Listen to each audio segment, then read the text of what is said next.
ஹாய்ல மக்களே, எல்லாரும் எப்படி இருக்கீங்க? எல்லாரும் நல்லா இருக்கீங்கன்னு நினைக்கிறேன்.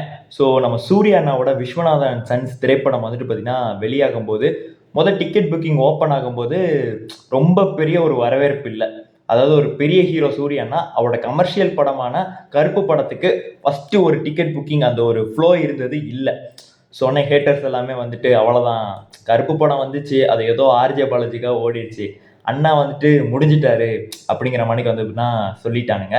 ஸோ அப்படி சொன்னவங்களுக்கு எல்லாத்துக்குமே செருப்புல சாணியை முக்கி அடிக்கிற மாணிக்கு இப்போ வந்துட்டு பார்த்தீங்கன்னா சம்பவங்கள் நடைபெற்றுட்டு இருக்கு. அப்படிதான் வந்து எப்படின்னா சொல்லி ஆகணும். ஏன்னா 2 நாள்ல இந்த திரைப்படம் 100 கோடி கலெக்ஷன் அடிச்சிச்சுன்னு சொல்லி ஏற்கனவே வந்துட்டு பார்த்தீங்கன்னா அப்டேட் வந்து கொடுத்துருந்தாங்க. ஸோ இப்போ கிட்டத்தட்ட ஒரு 5 நாள்ல, அதாவது நேத்து வரைக்கும் இருக்கக்கூடிய ஸ்டாட்ஸ் படி இந்த படம் வந்துட்டு பார்த்தீங்கன்னா 150 கோடி கிட்டக்க வந்து கலெக்ஷன் பண்ணியிருக்கு அப்படிங்கிற ரிப்போர்ட்டை அஃபீஷியலாக வந்துட்டு பார்த்தீங்கன்னா ப்ரொடக்ஷன் ஹவுஸே வந்து சொல்லியிருக்காங்க. இது வந்துட்டு பார்த்தீங்கன்னா ஃபேக்கு, பொய்யான கலெக்ஷன், வலை கலெக்ஷன், இந்த மாதிரி எதாவது சொல்லுங்க, உங்களோட விருப்பம், அதெல்லாம் ஒரு பிரச்சனை இல்லை. பட்னா உண்மையிலே கலெக்ஷன் நடந்திருக்குது. அதனால தான் வந்துட்டு தான் சொல்லியிருக்காங்க. ஸோ இது வந்துட்டு பார்த்தீங்கன்னா ஒரு மிகப்பெரிய வெற்றி நம்ம சூர்யா அண்ணாவோட சைடில் சொல்லி ஆகணும். ஏன்னா கமர்ஷியல் படம் தான் வந்துட்டு பார்த்தீங்கன்னா பயங்கரமான கலெக்ஷன் பண்ணும் அப்படிங்கிறது இல்லை.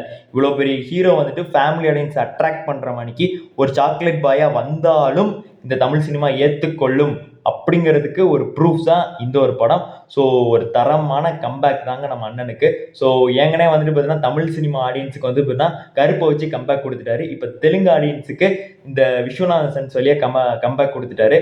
அடுத்து மல்லு ஃபேன்ஸ், மலையாள ஃபேன்ஸ், உங்களுக்கு தான் வந்துட்டு வெயிட்டிங். சூர்யா 47 போலீஸா சிங்கமா திருப்பி வந்து களத்தில் இறங்குறாரு. அது பயங்கரமான ஒரு கம்பேக்காக தான் அவருக்கு வந்து இருக்க போகுது. கிட்டத்தட்ட இந்த படம் வந்துட்டு பார்த்தீங்கன்னா இப்போ வேற லெவலில் புக்கிங் வந்துட்டுனா போயிட்டு இருக்குதுங்க. ஸோ அதான் வந்து சொல்லியாகணும். மண்டே நான் பார்க்குறேன் 10,000 டிக்கெட்ஸ் வந்துட்டுனா புக் ஆகிட்டு இருக்கு. ஃபேமிலி ஆடியன்ஸ்லாம் நைட் ஷோ குவியிறாங்க தேட்டரில். ஸோ ஒரு படம் வந்துட்டு வீக்கெண்டில் கலெக்ஷன் பண்ணுறது முக்கியம் இல்லை, வீக் டேஸில் கலெக்ஷன் பண்ணுறது தான் முக்கியம். விஸ்வநாதன் சன்ஸ் அது பண்ணுது. கலெக்ஷன் அடிக்குது அடிக்கலை, பட் ஆனால் மக்களோட மனசை சூரியனை ஜெயிச்சிட்டாரு. கலெக்ஷன்லையும் கிட்டத்தட்ட ஜெயிச்சிட்டாரு. இந்த படமும் கண்டிப்பாக 200 கோடிக்கு மேலே போகும். ஸோ ஒரு மிகப்பெரிய ஒரு கலெக்ஷனை வந்துன்னா ரெக்கார்டை வந்து செட் பண்ண தான் போகுது. ஸோ சூர்யா அண்ணாவால் 200 கோடியே தாண்ட முடியாது அப்படின்னு சொல்லி சூர்யா அண்ணாவை கலாச்சிட்டு இருந்த ஹேட்டர்ஸ்க்குலாம் இந்த வீடியோ ஷேர் பண்ணி அண்ணா வந்துட்டாரா அப்படிங்கிறத சொல்லிடுங்க. நன்றி, வணக்கம்.